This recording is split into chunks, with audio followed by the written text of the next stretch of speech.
This is not a time for us to sit and fold our arms, because if the system that was built not to favor the masses, a system that was built to ignore economic growth, a system that was built to favor an upper system or individuals and the hierarchy, and a system that was built to ignore the social fabrics of the society, and a system that was built to favor a few to extort natural resources and eat fat, that system, according to the president of Guinea, was bound to fail. The continent of Africa at the moment is experiencing fundamental changes, and that's what we are seeing at the moment. Why is this relevant? It is relevant because the current event in the country of Benin, go back to the France Afrique, like I said, if a system that was imported and built from a country that does not recognize your own particular fundamentals in terms of your expansion and growth, is bound to fail. Irrespective of how you perceive the system, France Afrique was a particular model that was designed to crumble a number of countries across West Africa. Ask yourself this question: why are the coups, 80% of it in the continent of Africa, coming from one particular region, the countries across the Sahel region, and more importantly in West Africa? It goes back to what I've been saying, that the countries across the region have come to the realization that the system that was imported from the country of France is not a model that was designed to enable them become more competitive, and that is the reason why the coup in Benin is an indication of a collapsed system that was imported to the continent of Africa.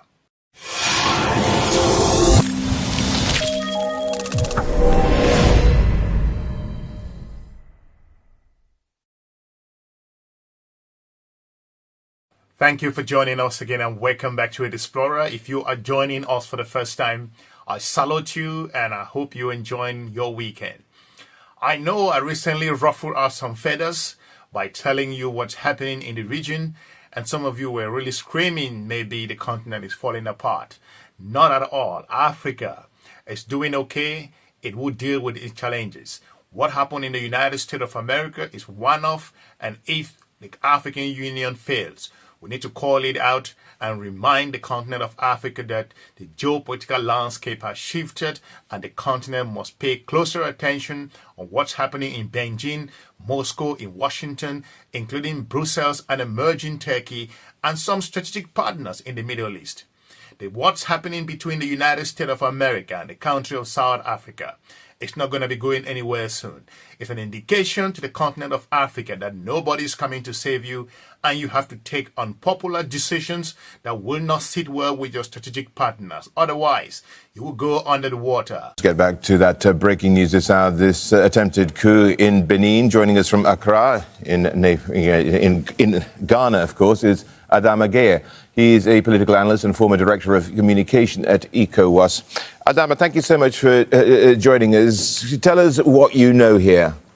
Why am I saying this? I'm saying this because the latest development in the country of Benin, as we all hear in the news media, that there's been a coup in the country of Benin. The story is still developing, but as a strategic channel, it takes me back to this particular country. Benin, make no mistake, falls in the axis of the France Afrique, a collapsed and failed system that would continue to unravel the implications of colonialism. Why am I saying this? I'm saying this because it comes at a time when the continent of African nations have come to realize that the strategic partnership, the colonial partnerships that they were in before, was not for their own interest. Benin, one of Africa's nations, experts say it was experiencing some development and growth, but I question that.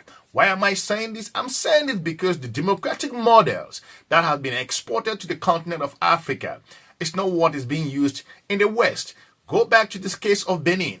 Benin sits in the heart of France Afrique, a system that subjugated countries to fill for the upper echelon of a system and fail to recognize the citizens of those countries on how they can build their capacity, their own social system, the infrastructure, the growth, the health, and more importantly, drive their economics to some basic fundamentals of growth.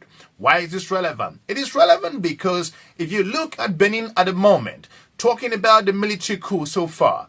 The information is still filtering in. We do not have enough information. But again, it's an indication that the system is not working and African countries are beginning to question this. I'm not sitting here to say that I encourage coups in some of those countries. Not at all. What I'm saying is if the people are feeling the pinch, if the system is not working for them, if the basic unemployment system is not engaging them with regards to transforming their life, make no mistake, African countries and officials and citizens and their nationals are paying closer attention, are benchmarking their countries regards to what's happening across other nations in the continent of Africa. So you can tell these nationals and sitting there talking about the events in the country of Benin. To give you more context on this, let's go to Aljazeera to get a better understanding in regards to this story because it is still developing. I can't confirm to you what the news is saying at the moment, but let's listen to what the expert coming out from the country of Ghana,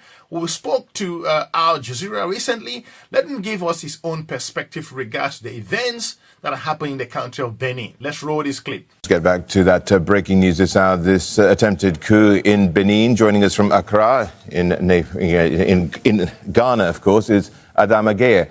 He is a political analyst and former director of communication at Ecowas. Adama, thank you so much for joining us. Tell us what you know here. Okay, what we know is that in neighboring Benin, because I'm very close to Benin, I'm speaking to you from Ghana, military attacked the house of the president, who is Mr. Patrice Talon, and there were heavy gunfire shot against his house. And we saw also some military who spoke on a television in Benin, Cotonou, the capital, and they said that the president was ousted and replaced by a military with the establishment of a Salvation Organization Committee to take over the reign of the country. The problem is, this is not something that surprised anybody because we have been hearing a lot of tension in that country. Some of the opposition members have been arrested for years and maintained in jail by the president in place, Talon. And also there is the process towards the new election next year or 2027 to replace him in power. He has already designated somebody to take over from him, from his party, his current Minister of Finance, who is Mr. Romuald Wadani, and he had managed to eliminate key people from the leading opposition party of former President Mr. Yayi Boni. So there was really a lot of tension within the country, and even there had been a coup attempt by close friends of the outgoing president. So nobody is surprised that the military came out and tried to do this attempted coup. It is not new in Benin. In the 1970s, Benin was known for a hub of military coup. Adama, the thing here is also, I mean, as you mentioned, Patrice Talon was due to step down the next presidential election, slated for April, and his replacement, or his nomination for his replacement anyway, was already set. I am not surprised what's happening in the country of Benin. Why not? I am not surprised because if you go back to the Francophone African nations, Burkina Faso, Mali, Niger, talking about Guinea, a whole lot of nations in that region, most recently considering the country Madagascar, and more importantly, we've seen what's happening recently in Guinea-Bissau. Again, I'm not saying that this should be the way to go, but it comes at a time for these countries that I've named, a system that was built to favor a few nationals, a system that was built to maintain the upper system in place, a system that was built to neglect the infrastructural development and growth in the region, a system that was imported, that was never meant for the people, a system that was never designed to skyrocket the economic changes in the country, was bound to fail. So what's happening in the country of Benin, as the expert have mentioned,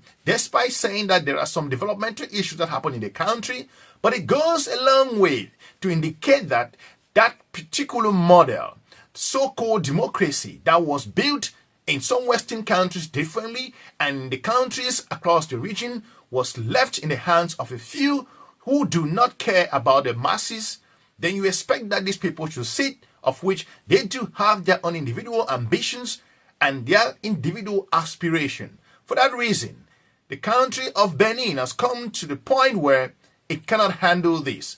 Let's play the clip. So, I mean, with the idea that he was going to be stepping down in just a few months, it must be a surprise that the military or factions within the military have acted in this way. Yes, because, of course, everybody had the feeling that it was going to be a smooth transition because really, in economic terms, in terms of infrastructure, Benin Republic was doing marvelous. It was achieving great strides towards its economic development. Myself, I was supposed to go after tomorrow to meet key business people interested in distribution of petroleum products in West Africa coming from Europe.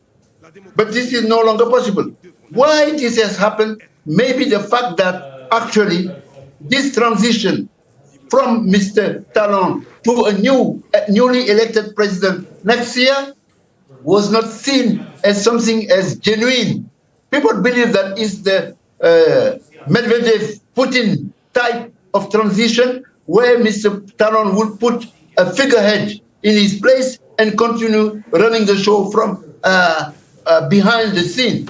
So this is something, this fake type of democracy that may have prompted the military to stage this coup. Whether they will succeed or not is early to say, because only what we know is that they've tried. Will they succeed? It is not new in West Africa, because recently we have heard there is a coup in Guinea-Bissau with the advent of the military taking over from Sissoko Embalo, the embattled president of that country, to the point that the ECOWAS, the regional body, economic community of West African states, was due to convening a meeting, a summit of heads of state on 14th of December to discuss the coup in Guinea-Bissau. Most likely they will have to discuss also the problems afflicting the West African region in terms of military intervention, eruption in the region, from Benin,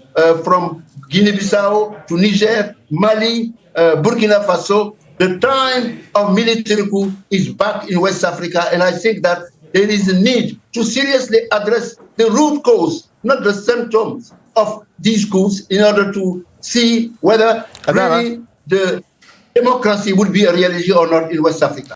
Go back to 2021, when the president of France, Mr. Emmanuel Macron, came out and said he's from the generation of leaders who do not tell the countries across the region on what to do. But that's not what we've seen so far. The strategic partnership within the countries across the West African region has come to the limelight. We saw how Niger struggled to push the country of France out of its nation. Niger is facing incredible challenges in the region. Burkina Faso, Mali.